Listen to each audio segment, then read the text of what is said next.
You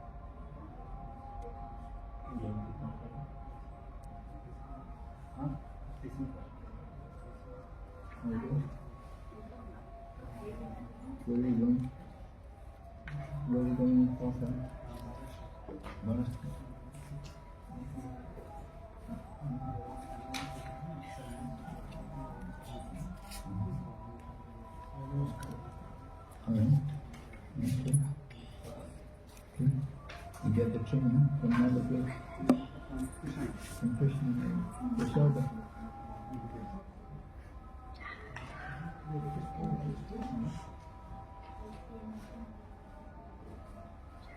Hare Krishna devotees, just 1 minute. So final presentation will start on 19th February. They will be lasting for 3 days. So there are like 8 time slots here. So you can just select your time slot. When? 19th February to 21st February. And the minimum slokas are 4 that you have to speak on. The maximum is 8. Maximum 8. Maximum 8. The minimum is 4. The minimum slides are 10. The maximum is 30. Go again, please. Once again.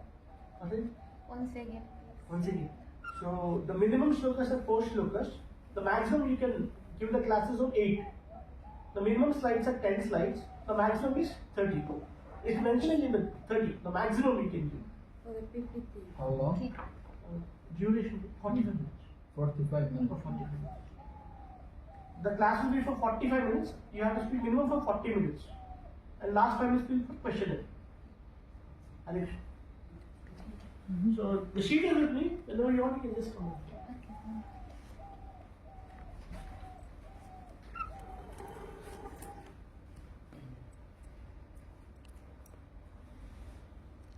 You get to pick your topic. Yes. Huh? You can make it on topic. Is it? From the first 3 chapters. Any topic from first canto to third canto.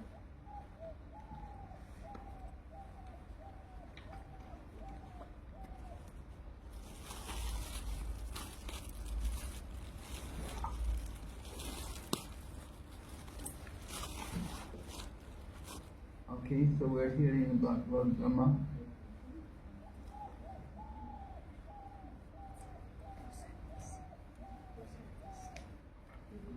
Lord Brahma has taken birth. He's come out of the lotus and he's alone in the universe. At least he thinks he's alone. Well, he's wondering, where did I come from? Is there anybody else? Nature, human, well not human, but even Lord Brahma has the nature that he wants company. He's looking for company. You think, where am I? Who am I that I am situated on the top of this lotus? You could imagine what it must be like, eh? You take birth, you come out on top of the lotus flower. Where from has it sprouted? There must be something downward, and from that this lotus is grown, must be within the water. Right? The lotus has that quality. It grows on the water, not in the water. Right? The lotus leaf is waterproof. It doesn't get saturated with water. You can take your prasadam on the lotus leaf, like the banana leaf. Banana leaves are probably more healthy. Banana leaves have the special chemical.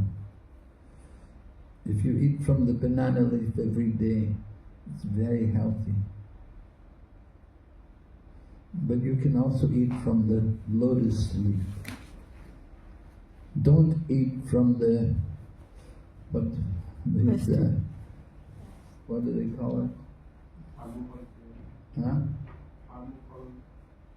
Yeah, the stuff which is doesn't degrade, not biodegradable.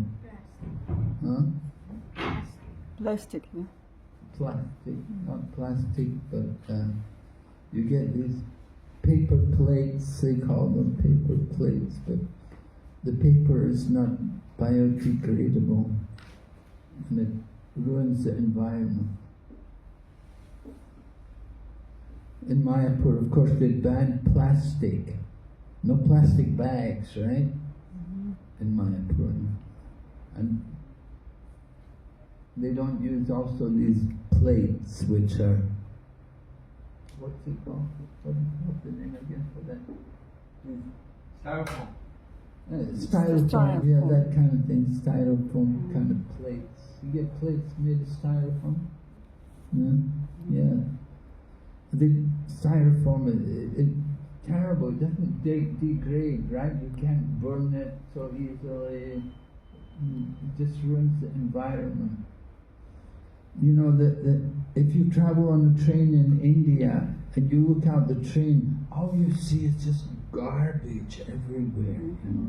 And that garbage is all plastic and styrofoam and these kind of things.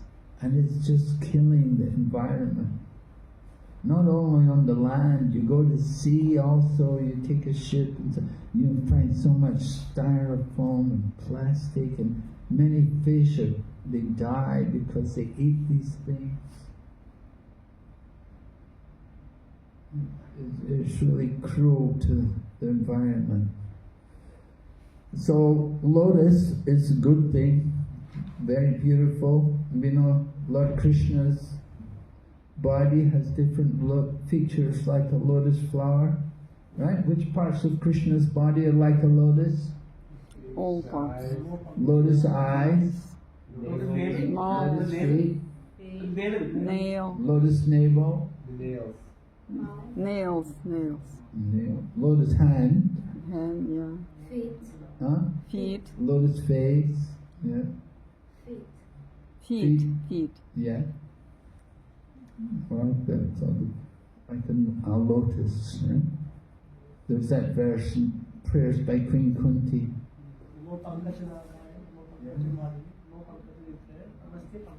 Yes, very nice.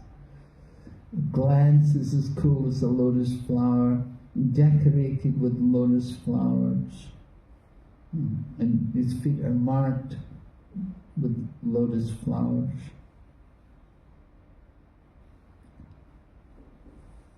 So Lord Brahma is wondering, why am I on top of the lotus?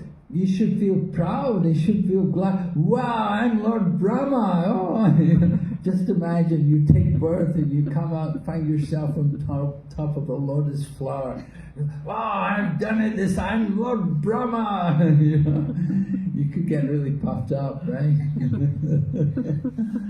Oh, I'm Lord Brahma, I'm king, I'm the senior most in the universe. But anyway, he's humble and he's thinking, why? Where have I come from? And he's trying to search out. So this is the beginning of the creation of the cosmic manifestation.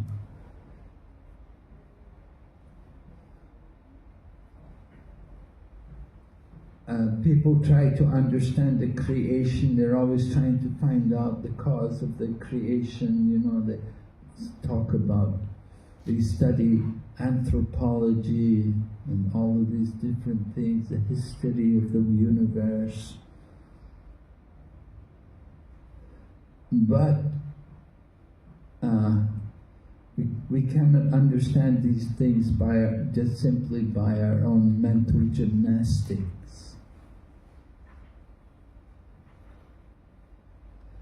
If the attempt is properly executed with penances and perseverance, it is sure to be crowned with success.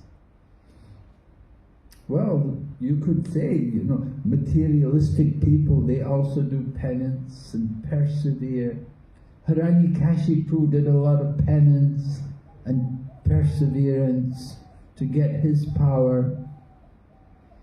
So he got some power, he got some success, but that success, it's material, it's temporary. You get some success, it doesn't last forever. So just doing penances and perseverance will give some limited success. So Lord Brahma is trying to find out his source, so he enters into the stem of the lotus. And he went down the stem of the lotus, going nearer to the navel of Vishnu, but he could not trace out the root.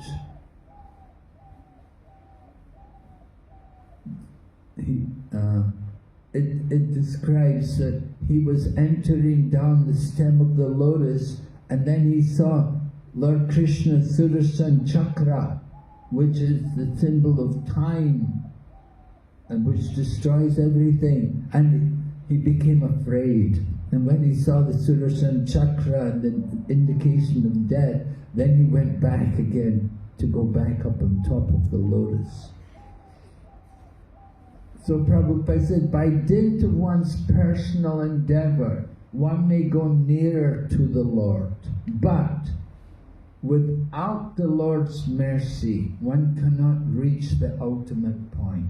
Such understanding of the Lord is possible only by devotional service. And Prabhupada then quotes the relevant verse from the Bhagavad Gita, 1855. So that the point is, you need the Lord's mercy. We always say during Kartik month about Mother Yashoda trying to bind up Krishna. She was always 2 fingers short, right? The rope was always 2 fingers. What do the 2 fingers indicate? Mercy and endeavor. Second is Krishna's mercy. Yes, one is our endeavor and the other is Krishna's mercy. It's not just simply our own endeavor. Our own endeavor has to be there. We have to make some effort ourselves, but we need also Krishna's mercy. That's also very important.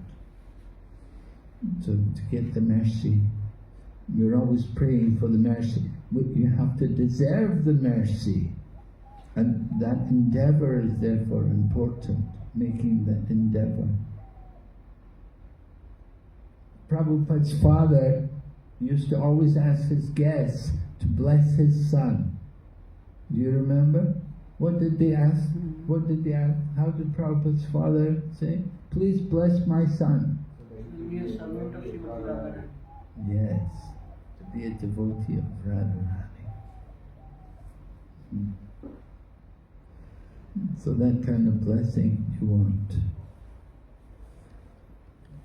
So here, text 20 describes, Brahma reached his ultimate time, which is the eternal wheel in the hand of Vishnu. That Sudarshan Chakra, the wheel of time, is in the hand of Vishnu and generates fear in the mind of the living entity, like the fear of death. Oh, right, when COVID was there, we were all fearful. Wow, we're all going to die. You know, everybody's dying. And a lot of people did die. Devotees did die. We lost some wonderful devotees. So the fear of death, that's the ultimate fear. So Brahma was going into the roots of the lotus, and he came to that point. He saw the wheel in the hand of Vishnu. So he went back. That's enough, I've seen enough, don't go back. He didn't go any further. He went back on top of the lotus flower, and he sits and he takes up meditation, goes back to do his meditation. Alright? So he was not able to achieve his goal. he gave up searching. He came back to the lotus and he took up meditation. And he concentrates his mind on the Supreme Lord.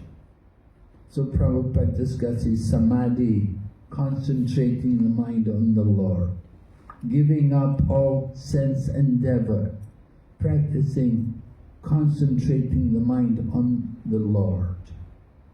And Prabhupada said this is certainly a form of devotional service.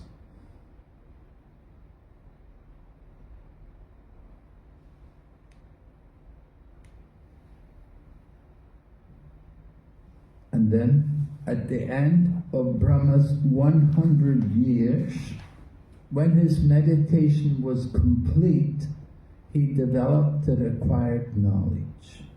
And as a result, he could see in his heart the Supreme within himself, whom he could not see before with the greatest endeavor. So, 100 years, Brahma's time. I don't know, is that, I thought Brahma only lived 100 years. How do we understand this? At the end of Brahma's 100 years, his life would be over, right?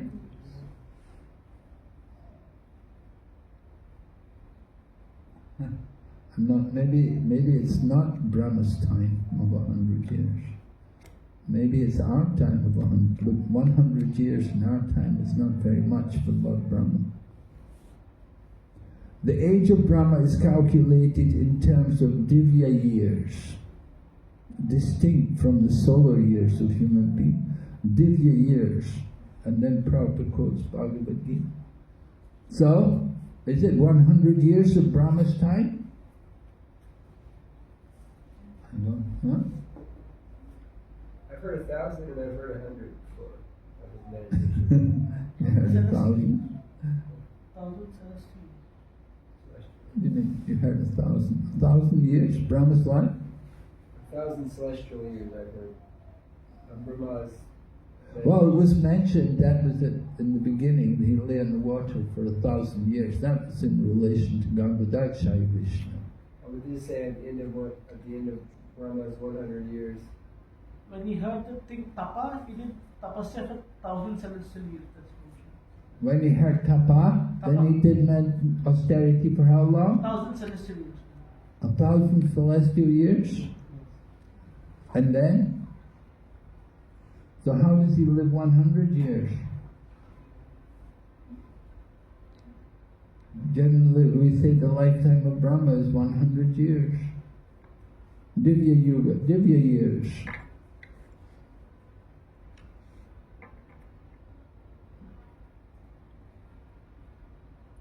What do you mean celestial? 1,000 celestial years. What does that mean? Celestial means in Svarga. Svarga, Generally. heavenly. Generally. Demigods. So the demigods, that's different. For the duration of time for the demigods is different from the time of Brahma. Yeah. Huh? Yeah? You agree? You're shaking. I don't know if that's yes or no. On the moon, one year is maybe 30 years. 6 months. Or 6 months? Or I said one. That's on the sun. One day is 6 months for that. Their year is 1 day. Yeah, 6 months is 1 day, and 1 night is another 6 months. Yeah. So half a day. 12 hours. Anyway, these are set things we have to think about. See what other people have to say.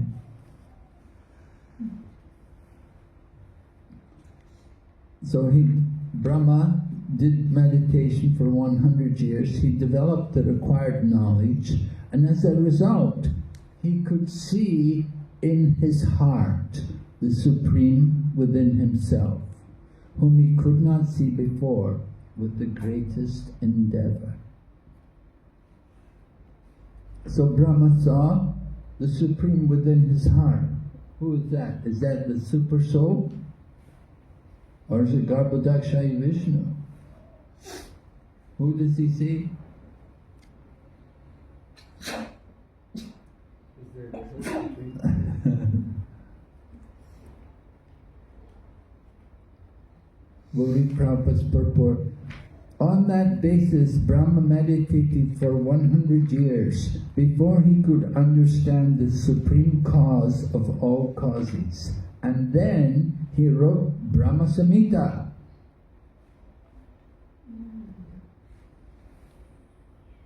So, I think the word in the verse, Maharaj, it says Purusha Ayusha, which means by the duration of his age. So I think that's, what I'm assuming is that means he meditated as long as his age, by the duration of his age.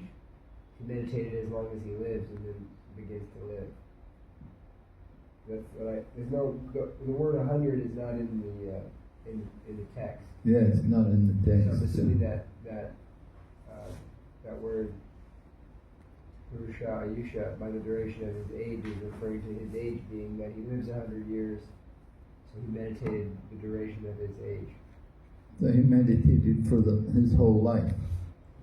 and then created. Huh? It's kind of interesting. That's what I could assume Prabhupada meant by 100 years. By the duration of his age. Or even the word kalena is there in due course of time. Sahi, the self-born. He engaged in meditation.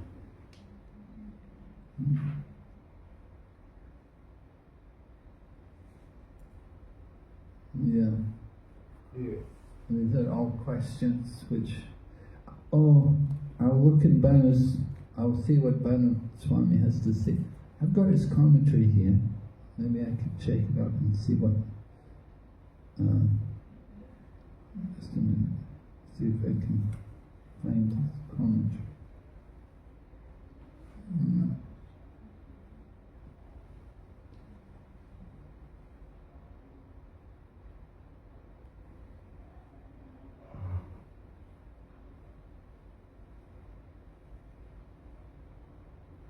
Chapter 8, right? Chapter 8. What text is it on? Text 21. 21.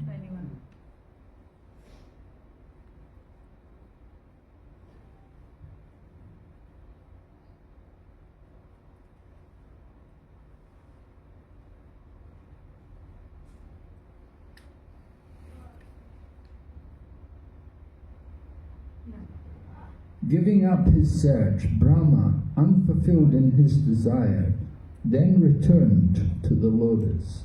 Gradually, controlling his breath and mind, he remained seated in complete concentration by meditation on the Lord. So this is text 21. There's no mention about 100. Just said gradually controlling Actually, his... this is text 22, Maharaj, when we're talking Oh, about it's 22, is it? Yeah. Okay. By practice of meditation on the Lord for 100 human years. Okay. For 100 human years, he attained realization of the Lord. He saw the Lord, who manifested himself in his heart, who could not be seen previously.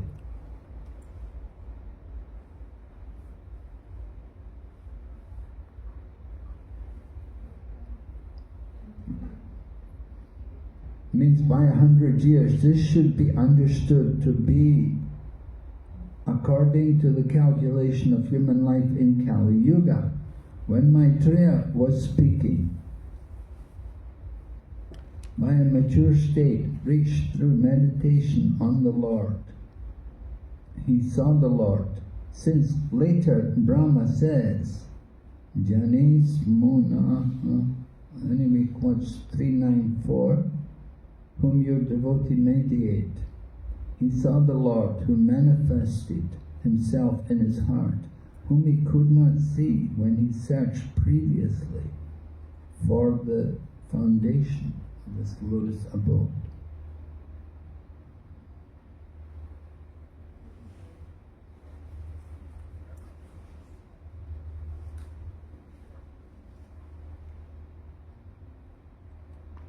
I'm sure there's something in maybe the Vishwanath Chakravarti Thakur's commentary that's related to it, because I'm assuming both Bhanu and This Chakravarti. is Vishwanath.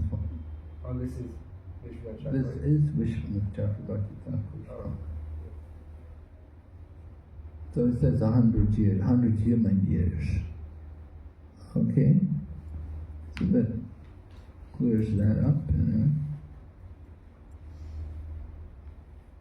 That was Vishwanath Chakravarti Thakur? Yeah. Translated by Bhanu Maharaj. Mm. 100 human years, that's not very long. That's like a few moments, 100 moments. But it's interesting, it's not in the word. Of course, the word for word words can have different meanings, you know. They said that one word meant 100 years. They took that word.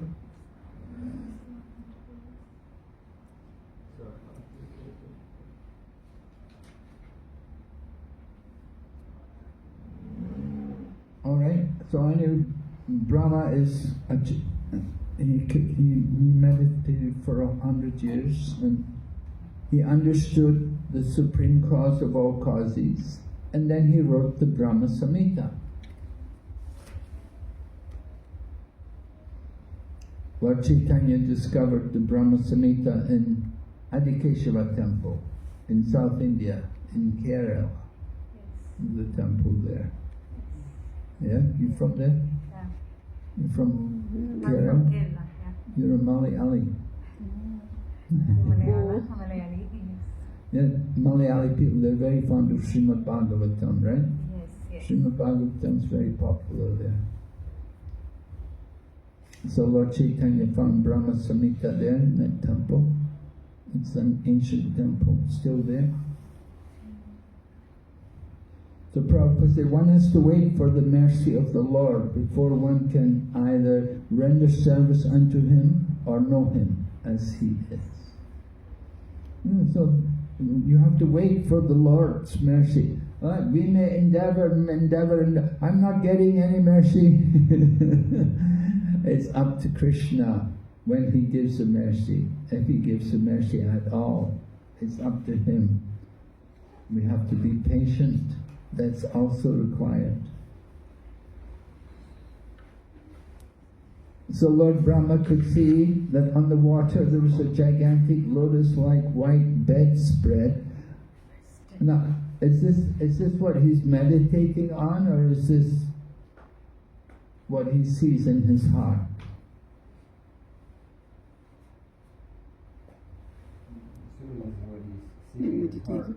I'm assuming this is what he's seeing in his heart. Okay. Usually when the yogis meditate in the heart, they will see forearm form Lord Vishnu, not laying on the Sneshha Naga though. He's not laying on the Anantashesha. He's standing. Yeah, but I guess it's for Mara, so. But here, anyway, is a gigantic lotus-like white bedspread, the body of Seshanaga, and the Supreme Lord's laying alone. The whole atmosphere was illuminated by the rays of the jewels bedecking the hood of Seshanaga, and that illumination dissipated all the darkness of those regions. So is this a meditation? Is this what he sees in the heart? Yeah? And then the rest of the chapter we'll hear the description of the body of the Lord, His transcendental body, compared in different places to a mountain, the beauty of the coral mountain, the mountains of gold, the summit of the mountain is gold, and the mountain's waterfalls, herbs, different. The whole description is relating to the body of the Lord and comparing it to mountains.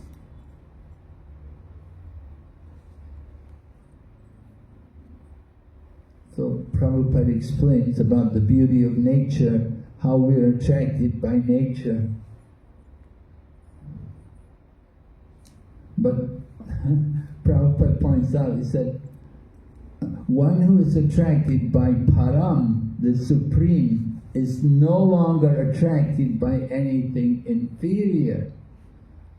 I remember one morning, you wanted to hear about Prabhupada, I'll tell you one lila about Prabhupada. One morning walk in Hyderabad, Prabhupada was on the morning walk, and one young devotee said, "Oh, Srila Prabhupada, look at the sunrise, isn't it beautiful? Isn't the sunrise so beautiful?" And Prabhupada looked at him with a frown and said, "If you still want to enjoy the material world, you will have to take birth again."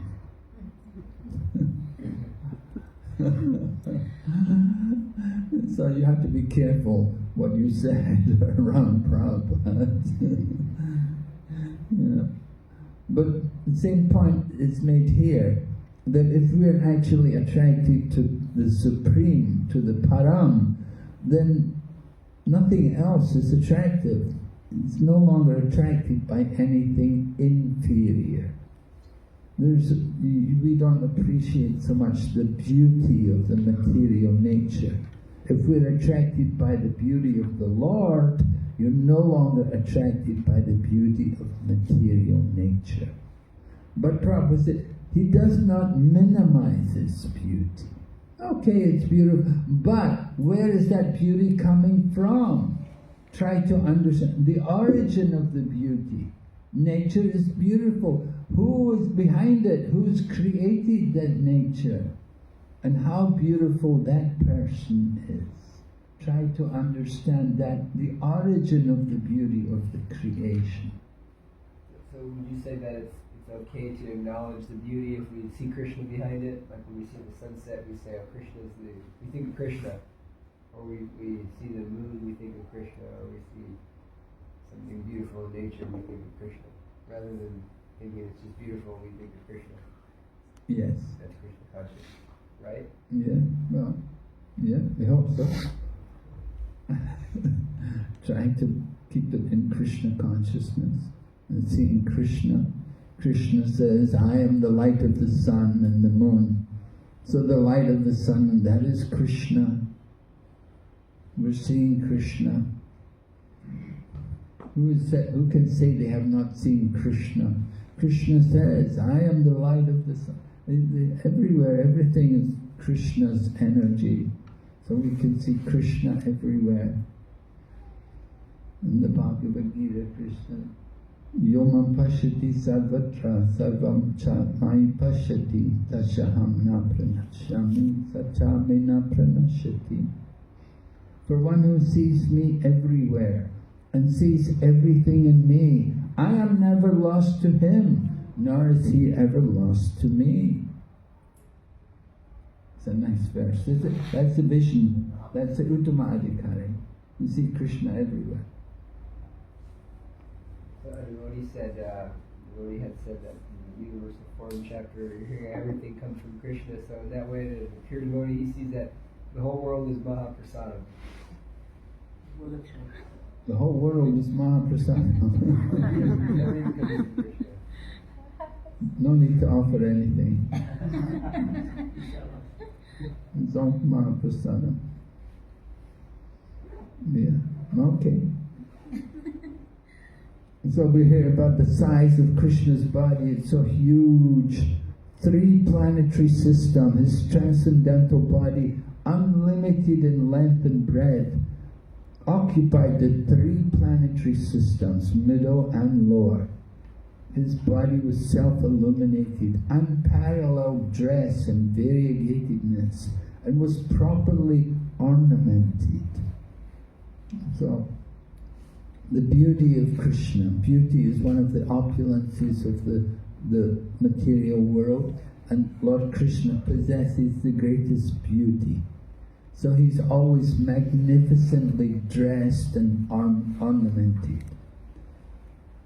One time Srila Prabhupada was in Boston, and I wasn't there, but I heard from one devotee who was there, and they told me how the Prabhupada came, and he was wearing some sweater which the devotee had made for him, and he had on his big bag a devotee had given him, and he looked, very majestic as he appeared, and he came down the stairs. And Prabhupada said to all the devotees, he said, just see, my spiritual master has made me a jewel, and I will make you one also.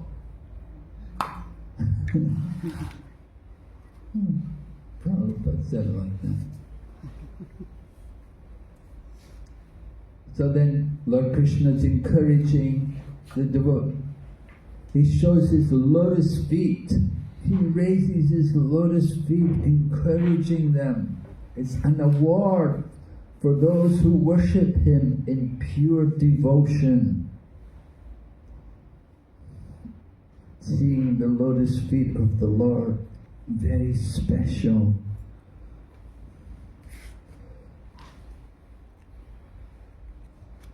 And you get that reward by pure devotional service. Prabhupada writes, after penetrating for millions of years, Lord Brahma could understand the transcendental form of the Lord as Sri Krishna in the dress of a cowherd boy. And thus he recorded his experience in Brahma Samhita in the famous prayer, Govindam Adipurusham Tamaham Bhajami. So Lord Brahma, initially he saw the Lord as Vishnu. He didn't immediately see Krishna as the cowherd boy, but it came later, afterwards. Afterwards, the perfection of his meditation was when he saw Krishna as a cowherd boy. Initially, in Brahma Samhita, it states that Brahma saw first the Lord as Vishnu, but then, as he went on meditating, then he saw the Lord as a cowherd boy. We always say Govindam Adipurusham, this is Krishna, but it's interesting, the Mayavadis, they argue against this. They say, no, Govinda is not Krishna. Govinda is not, it has some other meaning. Govinda is simply the cows, And they give it all, they have it all kinds of speculation. And, Shankaracharya had said, Bhaji Govinda, Bhaji Govinda, Bhaji Govinda. That famous verse, worship Govinda, give up all your mental speculation and word jugglery and just worship Govinda. But the Jnanavadis, the Mayavadis, they say, no, this Govinda, this is not Krishna, this is something else, They totally changed the whole meaning. And they have a whole book about it, Bhaji Govinda. They write books all about it. Oh, they're expert in word jugglery and mental spec. You can never argue with them. Don't even waste your time, if they're indoctrinated into that kind of thinking, you get nowhere with them. It's a waste of time. We just say, just chant Hare Krishna. Here, have some prasada.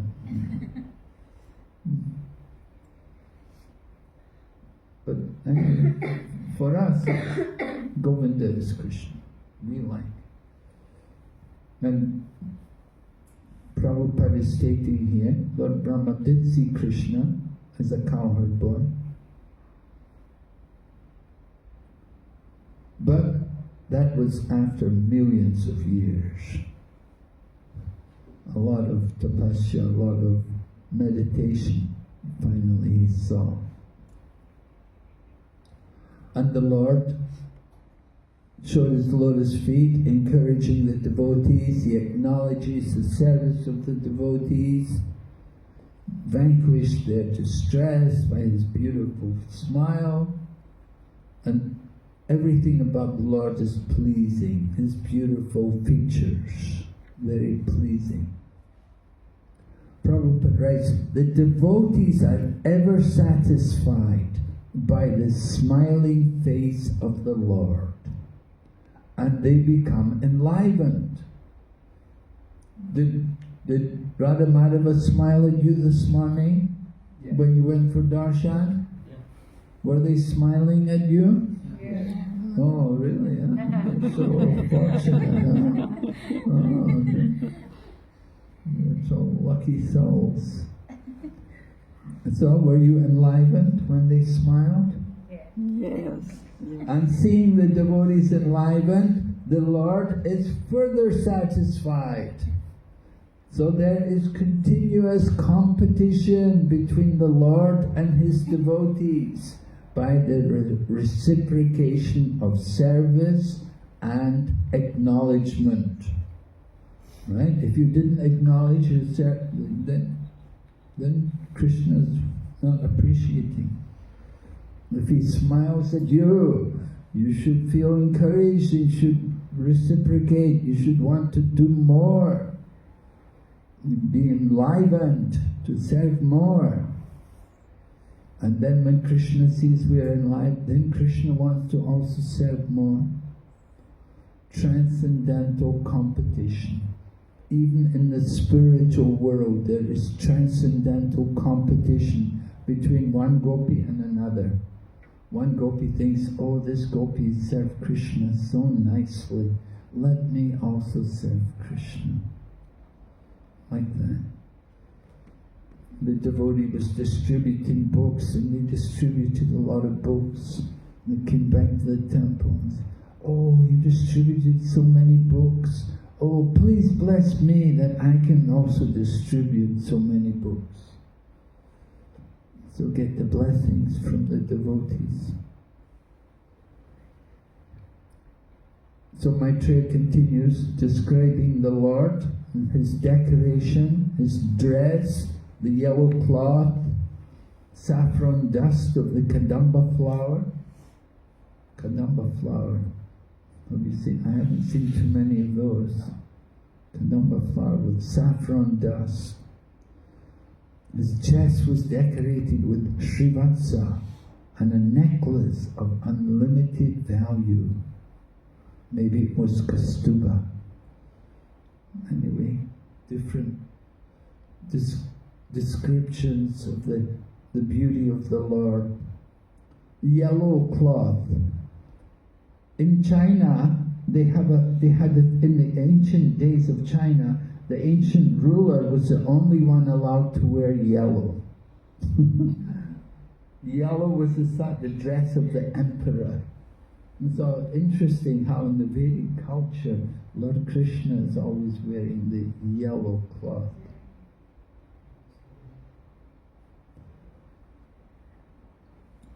And then we're given the example about the sandalwood tree. Sandalwood tree. Prabhupada said if you just have one sandalwood tree in the forest, the whole forest becomes fragrant. The aroma of the one tree in the forest makes the whole forest smell very beautiful. He said if there's just one devotee, and the whole place becomes auspicious. Just by having one devotee. One devotee is like the sandalwood tree. So here, the sandalwood tree is decorated with fragrant flowers and branches. Krishna's body is decorated with valuable jewels and pearls. He was self-situated, the Lord of all others in the universe. And as a sandalwood tree is covered with many snakes, so the Lord's body was also covered by the hoods of Ananta. Whose body is covered with snakes? The Lord Bhagwan's body looks like it's covered with snakes because it looks like a sandalwood tree, but it says that Ananta Shesh was there. The sandalwood tree is covered with snakes. Yeah, but who else has snakes on their body? Lord Shiva? Yes, Lord Shiva. Lord Shiva's body, he's got some snakes on. And it says these snakes represent Lord Sankarshan, Anantashesha. Because Lord Shiva, he's devotee to Sankarshan. Actually, Lord Shiva and Sankarshan, their relationship is very close.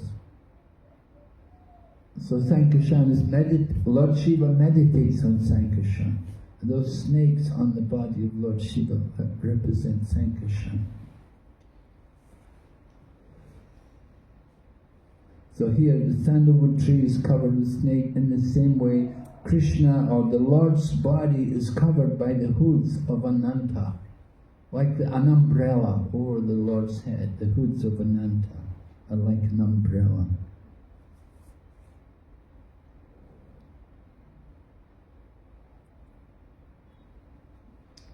And then more descriptions, and again, like a mountain, the Lord is compared to a mountain. And also say, he is the friend of the snakes. He's the friend of the snakes, why? Because Lord Ananta is his friend. Lord Ananta is the king of all the snakes. And so everyone respects the Lord because Lord Ananta is his friend, so the other snakes also.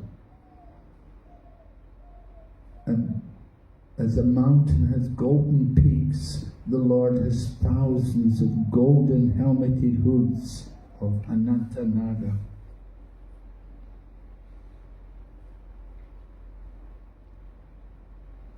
As a mountain is sometimes merged in the ocean water, the Lord is sometimes submerged in the water of devastation.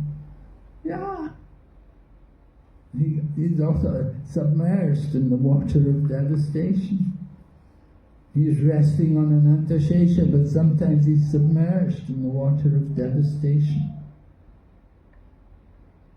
We went to this one temple, I was just in South India, and we went to this one temple of Lord Nrsingadev.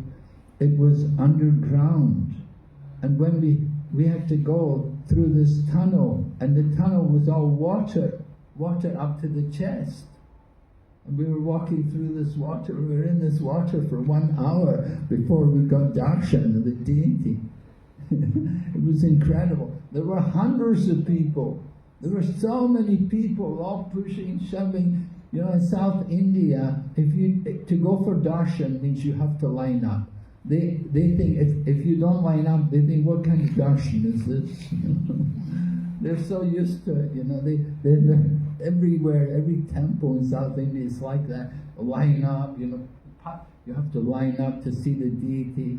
So we were in this channel, we were in this tunnel with water up to the chest, waiting to get up. Finally we got up after an hour, we got up to where the deity was to see Lord Nrsingadev.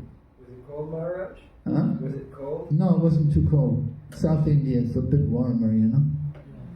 So I could tolerate. I thought it was going to be cold, I was worried about it. But it wasn't too bad. I could tolerate it. It was amazing though, it was amazing. So many people, so crowded, all lined up to go up and go through all this water, you know. So submit here, the Lord, Garbhodakashayi Vishnu, he's sometimes submerged in the water of devastation. Lord Brahma thus looked upon the Lord in the shape of a mountain, concluding that he was Hari, the personality of Godhead. He saw that the garland of flowers on his chest glorified him with Vedic wisdom and sweet songs and looked very beautiful. He was protected by the Sudarshan wheel for fighting, and even the sun, moon, air, fire, etc. could not have access to him. Wow. Maybe that's because he's in the bottom of the universe. I don't know why they couldn't have access to him.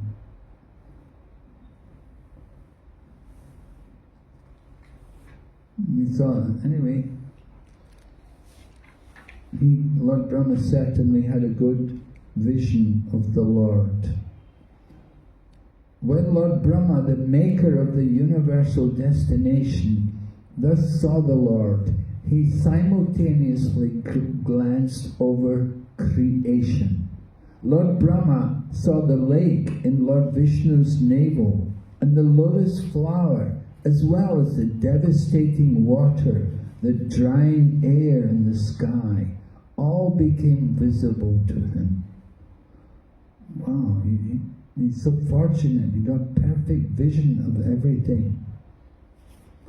Lord Brahma thus, being surcharged with the mode of passion, became inclined to create.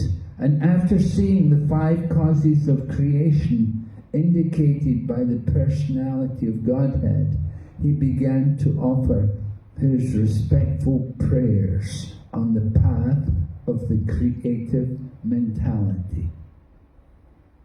So this is the connection with the next chapter. Next chapter, chapter 9, we're going to hear Lord Brahma's prayers. So next week we have to go on to that chapter. You'll hear the prayers, much more philosophical. This section, this whole unit is quite light, not a lot of philosophy, and quite pleasing to hear, quite light, interesting pastimes. But the next chapter, chapter 9, there's a lot of prayers and much more philosophical. So Prabhupada's purport talks about the mode of passion. Passion is for creation. You're going to create something, you have to have that passion, you have to have that rajas. To build something, you know, like Padmanabhan Prabhu is in charge of this Mayapur Institute. He has to have a lot of energy, he has to have a lot of passion to put up these buildings and so on and maintain everything. But Prabhupada also said, you have to take shelter of the Lord for the necessary energy. That is the path of the successful termination of any attempt. Right? You can't do it without taking shelter of the Lord. You have to get His blessings. We have to get the energy from Him. That's very important. Alright, so we began chapter 5. We began with Vidura inquiring from Maitreya. He'd come, he'd been sent by Uddhava, and he came to Maitreya, and he was inquiring. They were glorifying each other. Maitreya was appreciating Vidura, that he is, you know, Yamaraj, and he has he's been born in the family of Hastinapur, although he's a son of a Sudra woman, but he's actually very saintly personality and he has very good qualities. And so they were appreciating each other, and then Vidura inquires, and he wants to know about the Purusha avatars. And so Maitreya describes something about the creation of the Mahatattva and the elements. So that was more creation at the beginning of the day of Brahma. That creation which was described in chapter 5. That was more the beginning of the life of Brahma, because the creation of the elements and everything was described. Then we had the prayers by the demigods, because the demigods, in trying to do the work of creation, they ran into difficulties. They were not able to combine together. They were not able to function properly. And so they came to the Lord offering their prayers and asking Him to help. And He helped by the next chapter, creation of the universal form, chapter 6. the creation of the universal form. And we heard how different demigods came from different parts of the body of the universal form. Like Agni, the god of fire, came from the mouth, and he gives the power of speech. And the sun is the eyes of the universal form. So with the sun we are able to see. And Ashwini Kumars are the nostrils, and by their presence we are able to smell things. So many examples were given, different demigods. They all came from the universal form, from different parts of the universal form. And they're performing, they facilitate different functions in this material world. So then after that, then Vidura had more questions. Chapter 7, at the end of chapter 6, Maitreya talks about the inconceivable potency of the Lord. How Brahma had meditated for a long time, and he understood the Lord was inconceivable, that everything about him was inconceivable. He is so unlimitedly powerful. So then chapter 7 began with Vidura's questions again, that is the Lord affected by the material modes of nature? Do they affect him because he's performing activities? So is he subject to any reactions? And he wants to know also about the living entities, that the living entities, they're suffering. Why is it they're suffering when the Lord is in their heart? And so these kind of questions were brought up by Vidura, and Maitreya answers them very nicely. And then Vidura has more questions, and he comes back to, again, the preliminary purpose, which he was talking about, the creation. And that was this chapter which we were doing today, chapter 8, and we heard how Lord Brahma appears. Right? The Lord Brahma begins to appear from the lotus flower. And so Lord Brahma has to do the work of creation, and it's bewildering for him.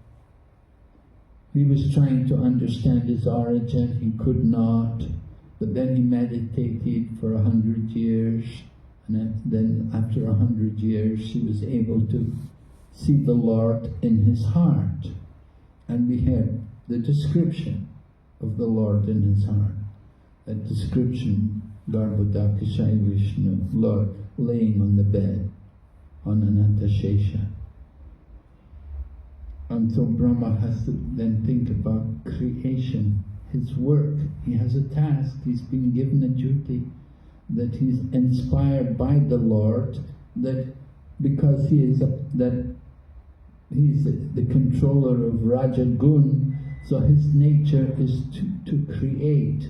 So Lord Brahma thinks about how to do the creation. And before doing anything, you have to pray. You have to get the mercy. And just like Sukadeva Goswami was asked to describe creation way back in second canto, Sukadeva Goswami was asked to describe the creation, and before he began describing creation, he first of all offered prayers. Beautiful prayers were recited. Prabhupada also made a recording of those prayers. He chanted those prayers. So in this way, we've been reading the Bhagavatam, we're coming up to the Brahma's prayers. That's next week. We're going to go on and we'll study the next unit, chapter 9, 10, 11, 12. We'll hear about the creation of Lord Brahma after offering prayers. Okay? Any other questions?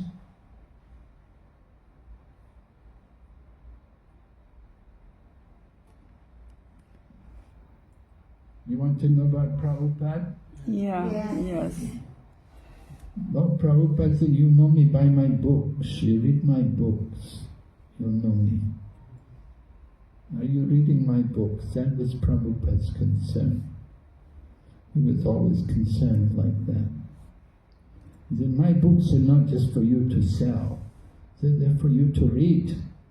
And he wrote to one devotee, he was the president of New York Temple, and he was writing to Prabhupada to request initiation for devotees. And Prabhupada wrote back to him, and Prabhupada told him, you should cram my purports. Did you ever do cramming when you were a student? When you studied at school, we do cramming, right? You know, cramming, you have an exam tomorrow, I have an exam tomorrow, I haven't worked all year, and I have an exam tomorrow, I have to cram tonight, right? You stay up all night. Just like you're going to stay up all weekend, right, for the Sunday exam, to do the examination on Sunday. You stay up cramming Prabhupada's purports.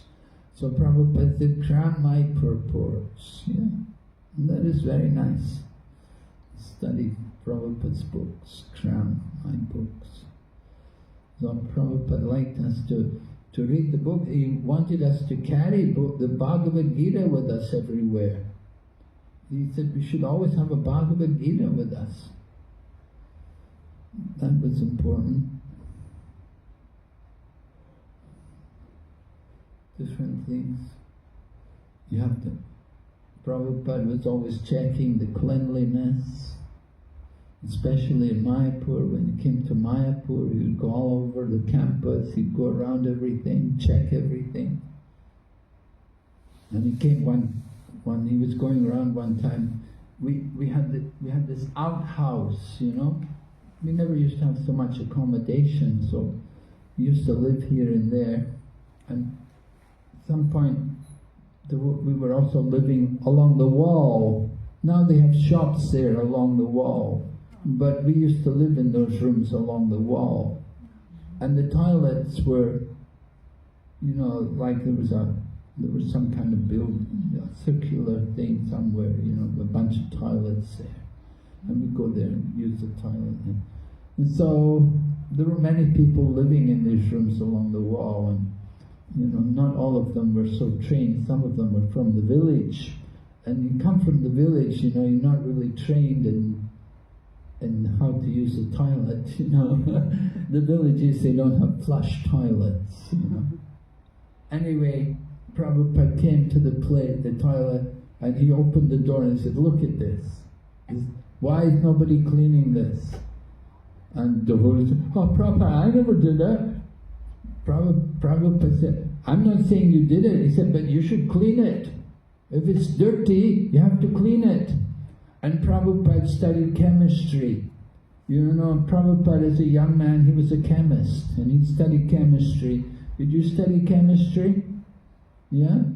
So, you know the basic equation? A base plus acid, what happens? Huh?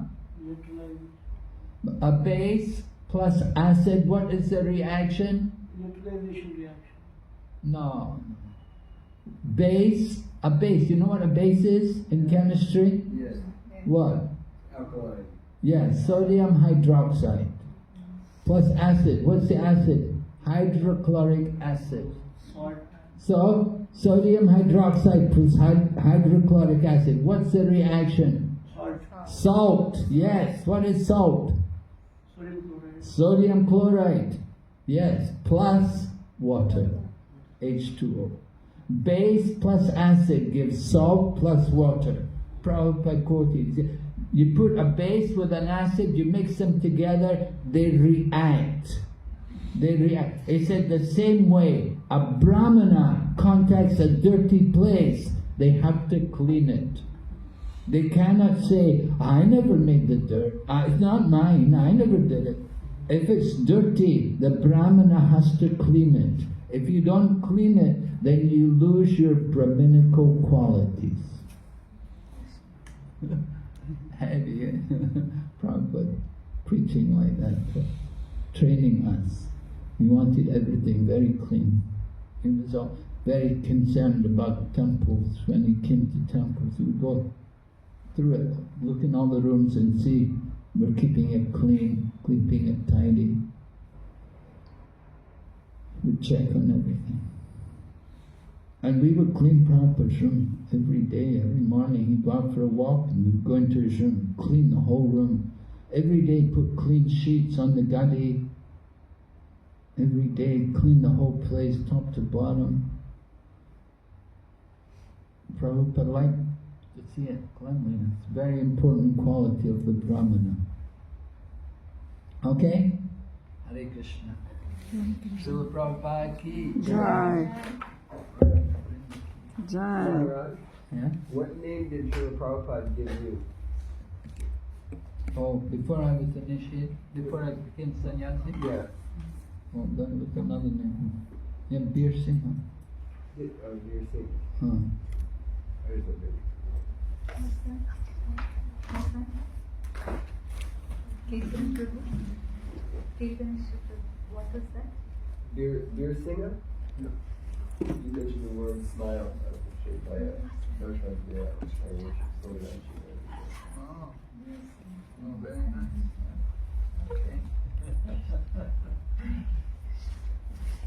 Thank you.